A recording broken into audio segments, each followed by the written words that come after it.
Hello and welcome to the Parents Guide. This is where you'll find out what's going on in schools and hear some of the key issues being discussed from the parents' point of view. If you have school-aged children, this programme is for you. We'll be focusing on English and Maths in secondary schools with two parents, Maggie Hattersley and Elaine Tones. Hello. Hello. We're also joined by an advisor with many years' experience in secondary education, Simon Gibbons. Hello. We've been looking at some programmes from Teachers TV and we'll be showing some extracts during our discussion. These programmes were made for teachers, but they also open up a window for parents to look into classrooms and see what's going on in schools today. Our first extract from Eastleigh Community School in East London shows an exceptional teacher, Philip Beadle, teaching poetry to Year 11 students on the theme of war, specifically the war in Iraq compared to Vietnam.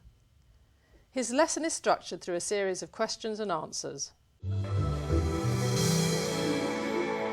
There was no light, there is no light, there will never be any light. The airships blackened our world. 2. Nature, like love, you never miss it till it's gone. 3. There were no hands left to take it into.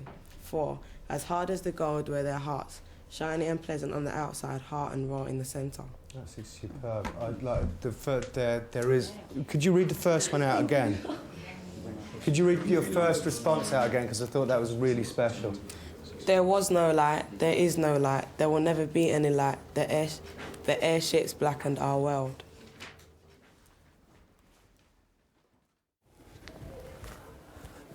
Yeah,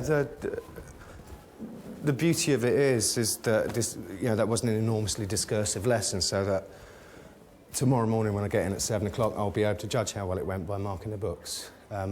Rahima's response, I think, appeared to be really quite strong. That's the absolute joy of teaching poetry, is that kids get to write their own poetry, and their souls are every bit as valid as an adult soul, and probably a bit more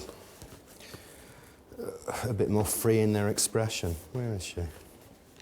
So the questions. Did you dream of seeing daylight during the war? Sir, dreaming is only for those with simple lives, lives which we have no more. So light is more of a reality than a dream. I find their response is unbelievably soulful. I get as much out of reading their work as I do out of listening to a Leonard Cohen album, for instance. Maggie, this was a teacher we saw elsewhere in the film saying that English was his salvation when he was at school, and he has quite an intense personal style. What did you think of it? I thought he was very, very committed to the subject, committed to the children that he's teaching, and he's passionate, and I think that passion goes through to the children. Elaine, what did you think about it? I can't agree with Maggie more. I really can't, because I think that he's really passionate. If we've seen more teachers in schools like that, then I think you'll get more productive work from your child. If your child gets on well with the teacher and they can communicate well with the teacher, the production of their work is just so much better. How important do you think it is for children to be able to express their own emotions in the way that they are in that lesson? I think it's right and it's fair, and it's very good that a child can express how they feel in class, because if they've got a lot of aggression inside and they can't say that, whether it's in a book or express it in the classroom, then they're going to come out, and somewhere along the lines that aggression will come out. Simon, did you... One of the things that struck me was he talked about marking at 7 o'clock in the morning. He looked quite... he was obviously passionate about it, but would you worry that he was maybe spending too much time? I would actually say a lot of work that's being done on assessment with kids is you're better off spending time talking to them about their work than taking the books off in a hole somewhere and marking them for hours on your own. So, I mean, there are different perspectives to that, but I think the time you spend planning is obviously going to be rewarded, because the more time and thought you put into the activities you're doing with the kids, the more they'll get out of it and the more you'll get out of it. I mean, that's an interesting observation, isn't it? Because we were talking before about the marking, which a lot of parents feel, the kids labour over this homework, it goes in, then you never see a mark. But so what you're saying in a way is that parents may not know that the other feedback was being given to the child. Well, I think that, what the research about marking says is that the problem is, and it's partly teachers' fault at times, if a kid does a piece of work on a day, gives that work in after homework 2, maybe 3 days later, the next time they see the teacher, gets the book back 2 more days after that, the chances that they're even going to remember what it was that they were set and really the point of the exercise is quite remote.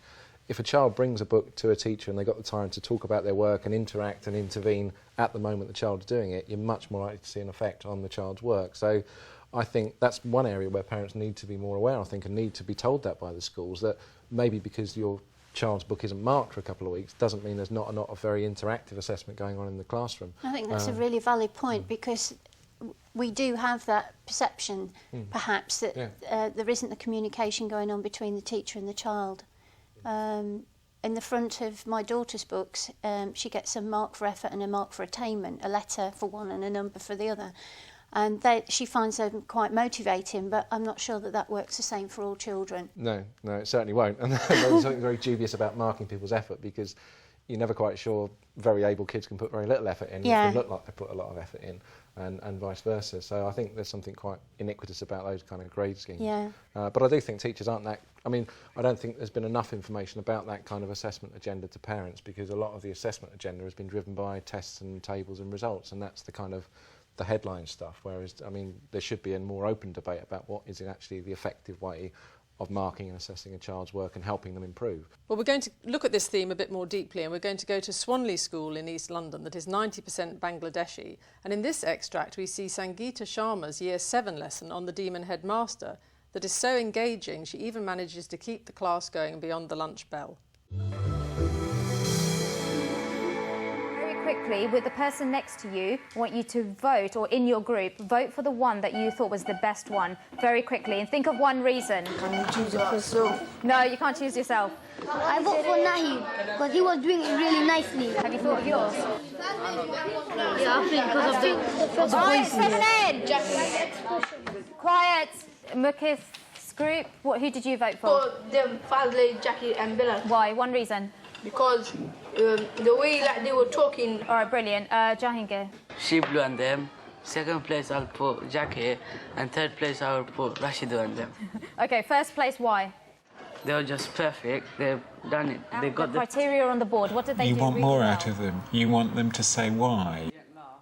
Even at this stage, when it's lunchtime, you're pushing Jahangir to come up with a good reason, to tie it back to the criteria that you started off getting them to think of. Okay, good. Enthusiasm and good expression, so well done. All right, well done to everybody today. Help me sort out this room and then you can all go, except for... I saw that class at their best in that lesson. I'm not just talking about behaviour. It is kind of an issue with this class, their ability to kind of listen to each other and to respond to what each other are saying.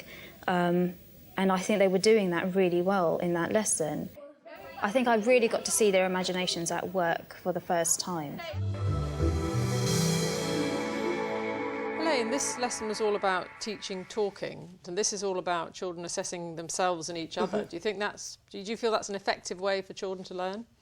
Yes, I do, because it's criticism, but it's positive feedback for the children all the time, and I think it's right that they know what's right, what's wrong. And she asked so many questions to the children, and she kept elaborating on that all the time, things that they wouldn't have thought of asking themselves.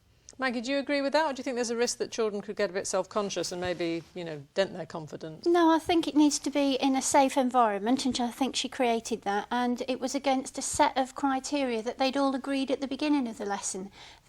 She asked them themselves what would be the measure of success, so they all knew that before they started, so they weren't measured against some success that came along later. I think it was all very open and clear and honest, and I think they can take that on board. And I think the other thing that was taught there wasn't just talking, it was the other children were actually listening. Do you think, Simon, that the way the teacher starts the lesson off and the clear set of objectives that they set, I mean, that's obviously very important. Did you do that well? Yeah, I think she did that very well. And I think, as you said, that idea that the kids themselves are generating that criteria, that's very important. I mean, a lot of the recent work on assessment says that if children have some sort of ownership about the way they're being assessed, the criteria by which that's working, they're much more likely to understand what it is they're doing, why they're doing it, be able to set themselves their own targets and work with their peers. And I think, that the way that teacher set that up was fantastic at the beginning, and the way that it was based on talk, and they were listening, as you say, to each other. And talk is such a valuable thing, particularly, well, in any classroom, but in the English classroom particularly. And they were using drama, and drama gives you that space for a kid, that idea about being self-conscious. When you're doing drama, you're in a role, so it helps those kids who maybe do feel self-conscious to be somebody else for 10 minutes. Would either of you worry? I mean, Elaine, would you worry about a child who was maybe a bit shy and self-conscious and didn't feel able to take part in the way in a lesson like that they might be disadvantaged by? No, because I think the class was so open to each other, and they'd worked in groups as well, that it would help bring the shy child out. Any criticism was done within the class rather than it be done in the playground. It was done in a structured environment. It's a massive skill, a teacher that can do that, because it isn't easy, because you do get shy kids in drama classrooms who feel really under pressure sometimes and feel that the spotlight's on them, and the teacher has to create an environment where they feel safe, and they can do that, and it doesn't happen overnight, and that teacher's obviously worked with that class for a significant time, but that idea that they are setting up their own goals and expectations helps to create that safety, because they feel that they're not being judged by the teacher, they're judging each other. Do you wish you could see a bit more about what your own children's English lessons are like in the way that you've been able to sort of spy on that one? Yes, very much so, and I think my daughter's particular school, she has an hour of drama, so I think that would be quite interesting to be a fly on the wall. Elaine, what do you think? Yes, I think it would be very interesting indeed to see what goes on in the classroom within my own children's school. How do you think it would help you? I don't know if it would help me or frighten me. I just know that through watching these snippets myself, I've had other teenagers browse at them, and I've been amazed at the comments that have come back because it isn't done in their school, and how it would help them if it was done in their school. Well, let's look at another example now, and in the next programme we're going to visit Hornsey School for Girls in Haringey, London. Here, teacher Sabrina Broadbent is teaching Macbeth to her Year 9 class. In the clip, we see them working in pairs using quotes cut out of the text and asking who said what. Shall we help you sort out your quotes? Come what, come may. Ooh, that's a tricky one. It kind of means whatever. Do you think it could be Macbeth? I think Macbeth's a very whatever kind of a bloke. OK, Parvinder, I think you're Macbeth. Thank you. This supernatural soliciting cannot be ill, cannot be good. I think it might be Banquo, because Banquo was like the most shocked of when the witches say the prophecy. My thought, his murder, yet is but fantastical. I think it's Macbeth. Yeah, I think it's Macbeth as well. Which is the key word in this? My thought, whose murder yet is but fantastical. Murder? Yeah, but it was murder. I know Banquo gets murdered, but he doesn't do murder. He says it. Oftentimes, to win us to our harm, the instrument of darkness tells us truth. Try and work out what it means. I think it's saying that sometimes the truth can hurt you, and it's better to tell a lie. I think that's absolutely right. I think it would be Macbeth. You think it's Macbeth? It's Macbeth because there's well done. Over you go. What's really good about this is that our confusion is part of the play.